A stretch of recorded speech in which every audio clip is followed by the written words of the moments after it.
What's up, everybody? We are going to be doing a series on the cheapest PCP compressors on Amazon. This one is from Spiritech, I believe is how it's pronounced. It came padded with a box like that. In the cardboard box, it has our nice little sticker on it. We've got a simple gauge, on off, our regular hose coupling there, a burst disc, which is always good, a fuse here, and our bleed valve. It says it has a larger fan, which will lead to quieter operation. I don't know how that works. Normally bigger fans are quieter unless it's an upgraded fan with better bearings, but we'll find out. This one does come with a inverter unit, which is nice. One of the other ones that we're going to be reviewing here in a little bit did not. We've got our power supply. We have our battery jumpers. These feel very light.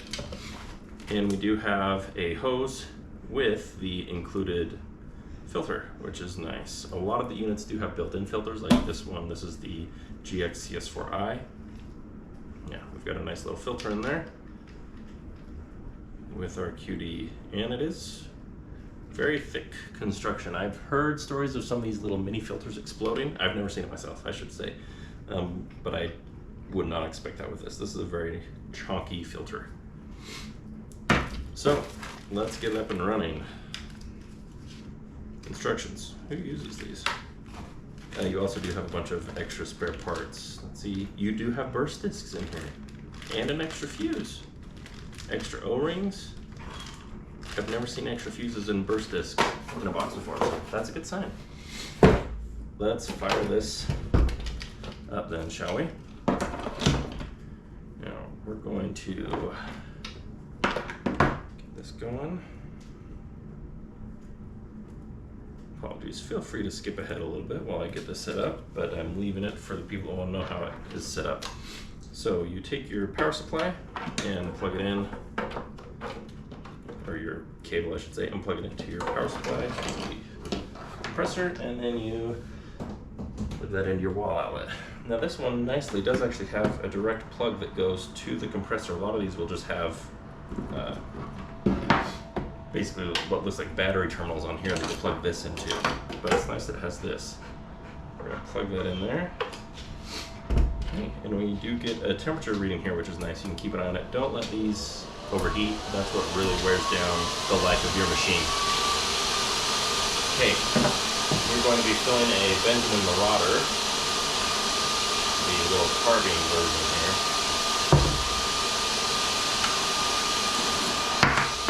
Now we're going to be going from 2,000 to 3,000 psi. Something you should know, this one does not have an auto shut-off. So always pay really close attention to these when they don't have the auto shut-off. You do not want to go past it. That's what the burst disc is for. That'll explode and just pop the disc and it'll start leaking air everywhere. I've done that. It's terrifying. You'll be fine, hopefully, but you still don't want to do it. Okay, you're going to test that there. Test that with a little quick knife.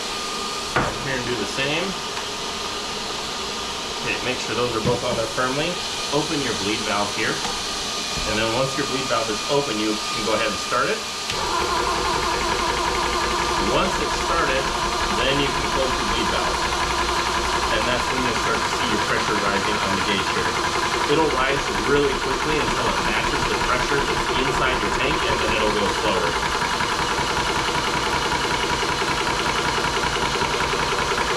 And I will set a timer so that you can see how long this takes to get up to pressure here.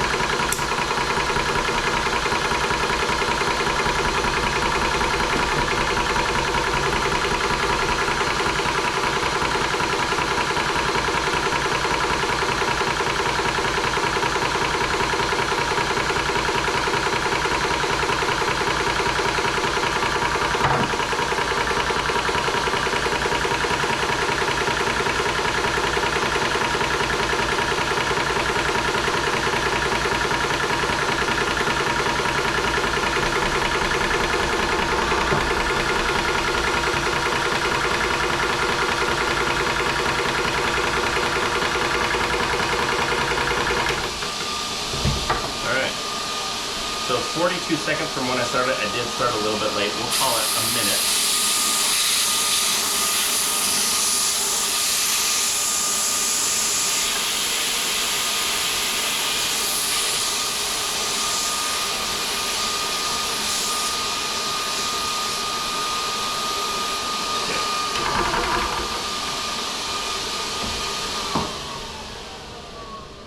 now we can actually talk and you can hear me, hopefully. So, we did just fill the Marauder up to 3,000, but it actually drained when I disconnected it. I'll have to check. That might actually be an issue with the Marauder. I haven't seen that before, but we went from 2,000 PSI to 3,000 PSI in just under a minute. It took about 15 seconds for it to get up to the 2,000 PSI that the gun is up at, and then from there it filled it from 2,000 to 3,000 pretty quickly. So really impressed with that. I don't know why it drained the gun. That might be an issue with this hose attachment. They normally should only allow air one way. But it might also be an issue with the gun, so we're gonna have to check that. Haven't had that with that gun before. But it was fairly noisy, as you would expect from one of these where it is air cooled. The pump itself is pretty loud, and the fan is loud. You wouldn't want to have conversation around it, but just my guess is it's probably hearing safe. I didn't have any discomfort with my ears. So there you go. There is the Spiritech PCP compressor. It will go up to 4,000 PSI, just looking off the specs here is what it says. You will see significantly longer times going up to, it'll go up to 4,500 PSI. You will see significantly longer times going to really high pressure. It takes, more and more time as it gets higher and higher. More so than, it's not a linear fill, if that makes sense. You don't want to run these for too long. I would say probably don't run it longer than 30 minutes, if I recall, is what it says in the owner's manual, because you don't want it to overheat. But again, it does have the temperature gauge, so you can keep an eye on that. Again, if you want this machine to run well and for a long time, don't let the temps get too high. Make sure that you open the bleed valve before you start the pump. And you should have, as long of a life as you can get out of the machine. But there's my initial unboxing, initial thoughts. On to the next one. As you can see, we've got a pile of them here that we're going to be going through. I have more arriving here shortly. And at the end, I'm going to be doing a comparison, including times and all that between all of them. So stay tuned, subscribe if you want to see that video, and we'll see you guys in the next one.